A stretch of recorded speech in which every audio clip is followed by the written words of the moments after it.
In the middle of a beautiful city, there was a museum laid with beautiful marble tiles and with a huge marble statue as a part of the display.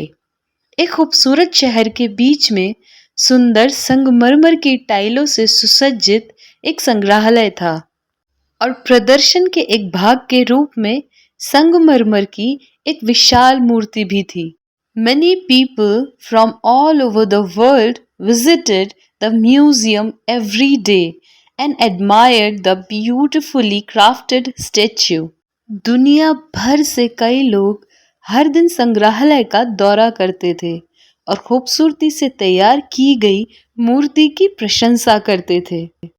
One night, the marble tiles started talking to the marble statue. एक रात संगमरमर की टाइलें संगमरमर की मूर्ति से बात करने लगी. Marble tiles, hey statue, don't you think that it is just not fair that everybody from all over the world come all the way here to admire you while ignoring and stepping on me? संगमरमर की टाइलें, हे मूर्ति, क्या आपको नहीं लगता कि ये उचित नहीं है कि दुनिया भर से हर कोई आपकी प्रशंसा करने के लिए यहाँ आता है और मुझे अनदेखा करते हुए मेरे ऊपर कदम रखता है. Marble statue, my dear brother, marble tile, don't you remember we are actually from the same cave. संगमरमर की मूर्ति, मेरे प्यारे भाई संगमरमर की टाइल, क्या तुम्हें याद नहीं है कि हम वास्तव में एक ही गुफा से हैं? Marble tile, yes I do, that is why I feel it is even more unfair. संगमरमर टाइल, हाँ मैं जानता हूँ, इसीलिए मुझे लगता है कि ये और भी अनुचित है. Both of us were born from the same cave and yet the world treats us so differently now. This is so unfair. हम दोनों एक ही गुफा से पैदा हुए थे और फिर भी दुनिया अब हमारे साथ बहुत अलग तरह से व्यवहार करती है. ये बहुत अनुचित है. Statue, yes, you are right, my brother. But do you still remember the day when the sculptor tried to work on you, but you resisted his tools?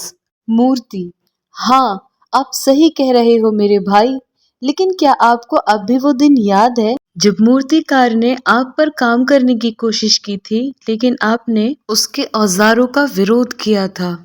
Marble tiles, yes, I despise that guy. How could he use those nasty tools on me? Marble टाइलें, हाँ मैं उस आदमी से घृणा करता हूँ. वो मुझ पर उन घटिया उपकरणों का उपयोग कैसे कर सकता है? Marble statue, well, since you resisted his tools he couldn't work on you. संगमरमर की मूर्ति, खैर, चूंकि आपने उसके औजारों का विरोध किया तो वो आप पर काम नहीं कर सका. When he decided to give up on you, he started working on me instead. जब उसने आपको छोड़ने का फैसला किया तो उसने मुझ पर काम करना शुरू कर दिया. I knew at once that I would be something different and unique after his efforts. मुझे तुरंत पता चल गया था कि उनके प्रयासों के बाद मैं कुछ अलग और अनोखा बनूंगा. I bore all the painful tools he used on me and allowed him craft me as he wanted. मैंने उन सभी दर्दनाक औजारों को झेला जो उसने मुझ पर इस्तेमाल किए थे और उसे मुझे वैसा बनाने दिया जैसा वो चाहता था. Marble tiles, but those tools were so painful. संगमरमर की टाइलें, लेकिन वे उपकरण बहुत दर्दनाक थे. Marble statue, my brother, there is a price for everything in life. संगमरमर की मूर्ति, मेरे भाई, जीवन में हर चीज की एक कीमत होती है. Since you decided to resist and give up halfway, you can't blame anybody who steps on you now. चूंकि आपने विरोध करने का निर्णय लिया और आधे रास्ते में ही हार मान ली, अब आप अपने ऊपर कदम रखने वाले किसी भी व्यक्ति को दोष नहीं दे सकते. The marble tiles silently listened to his brother's words and started to reflect on it. संगमरमर की टाइलें चुपचाप अपने भाई की बातें सुनती रहीं और उस पर विचार करना शुरू कर दिया. So this was our one more beautiful story with a beautiful message. I hope that you like the story and the way I am teaching. Please keep learning, keep sharing, keep growing, and please do not forget to like, share and subscribe to this channel for more informative videos. I'll see you in the next video with one more beautiful story. Till then, please take a really good care of yourself. Ta-da! Bye!